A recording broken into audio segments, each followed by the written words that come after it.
Hello everyone, আজি আকৌ এটা কোৱেশ্চন লৈ আহিলো ভেক্টৰৰ প্ৰিভিয়াছ ইয়েৰ আহি যোৱা এটা কোৱেশ্চন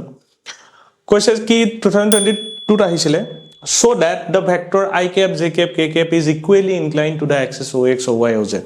so মই তোমালোকক এটা কনসেপ্ট ডিসকাস কৰি দিছিলো যে এটা ভেক্টৰ যদি আছে আমাৰ ওচৰত হি এক্সিস বিলাকৰ লগত যিবোৰ এংগল কৰে আলফা বিটা এন্ড এডাল জেড এক্সিস ইয়াৰ লগত যদি গামা এংগল কৰি আছে আলফা বিটা গামা তেতিয়া হলে সিহঁতৰ cos ratio ললে হেব্ৰক কয় direction cosine l cos beta l m n cos gamma these are direction cosines right these are direction cosines of that vector suppose etu tomar vector op vector ki x axis y axis aru z axis or logot ki angle kori ase he angle khini cos ratio lole hetu direction cosines boli moi tomak koisilu etia amak question to jitu koise so that the vectors I cap j cap k cap are equally inclined to the axis ox oy oz equally inclined means equal angle kori ase kar logot ox oy and oz er logot ox oy oz er logot jodi hi equal angle kori thakibole hoy ta mane alpha beta gamma gita equal hobo lagibo ar jodi alpha beta gamma equal hobo lagibo tetale cos alpha cos beta cos gamma o equal hobo lagibo tar mane direction cosines khini jodi a vector tur equal hoy তেতি আমি কব পাৰিম যে হিহতি x axis y axis z axis ৰ লগত কৰা angle কেটাও equal আৰু যদি এংগল কেটা ইকুৱেল তেতি হলে আমি কব পাৰ they are equally inclined to ox oy and oz এতিয়া কথা আহিলে কি যে আমি দেখাব লাগে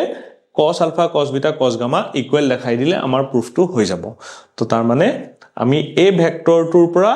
direction cosine উলাম আৰু মই কৈছিলো যে ভেক্টৰ এটাৰ পৰা direction cosine কেনেকৈ ওলাই মই আগৰ ভিডিও এটাত এক্সপ্লেইন কৰি দিছিলো যে ভেক্টৰ এটা যদি দিয়া থাকে তাৰ ইউনিট ভেক্টৰটো ওলাই দিলে হল ইউনিট ভেক্টৰ যিখিনি কম্পোনেন্টস হেখিনি direction cosine হয় হদায় আৰু হেতুকে মই এটা ভিডিওত এক্সপ্লেইন কৰি দিছিলো যে ইউনিট ভেক্টৰটোৰ যিখিনি কম্পোনেন্টস হেবোৰ direction cosines কিয় হয় আগৰ ভিডিওটোলে যাবা কাৰবাক যদি লাগে চাই লবা বুজি লবা আৰু নবুজিলো জাস্ট মনত ৰাখা যায় ইউনিট ভেক্টৰটোৰ কম্পোনেন্টস বিলাকে direction cosines হয় তো তাৰ মানে ইয়াৰ পৰা আমি ইউনিট ভেক্টৰ ওলাই দিলে হৈ যাব তো কটিকে আমি কি কৰিম ভেক্টৰটো এটা নাম দিলো let a vector equal I cap j cap k cap I cap j cap and k cap এটা ইয়াৰ ইউনিট ভেক্টৰ ওলাই দিও a cap equal I cap j cap k cap divided by modulus of a I cap j cap k cap divided by 1 square 1 square 1 square I cap j cap k cap divided by root over 3 that is 1 by root over 3 I cap 1 by root over 3 j cap 1 by root over 3 k cap see cos alpha cos beta cos gamma are equal if alpha beta gamma are inclination of the line inclination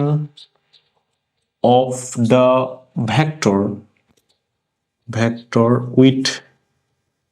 ox oy oz ox oy oz er logot jodi tar inclination alpha beta gamma hoy then cos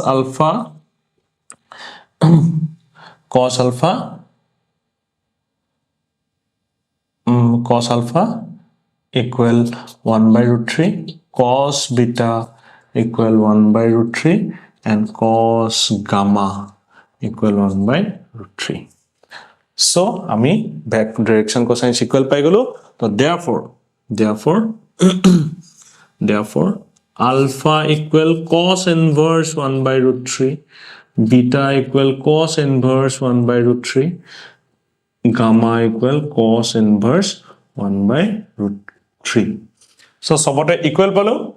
therefore alpha equal beta equal gamma তোমাক হেতুই দেখাব দিছিলে যে so that the vector is equally inclined to ox oy oz তো তাৰ মানে alpha beta gamma equal হয় তো হৈ গল ঠিক আছে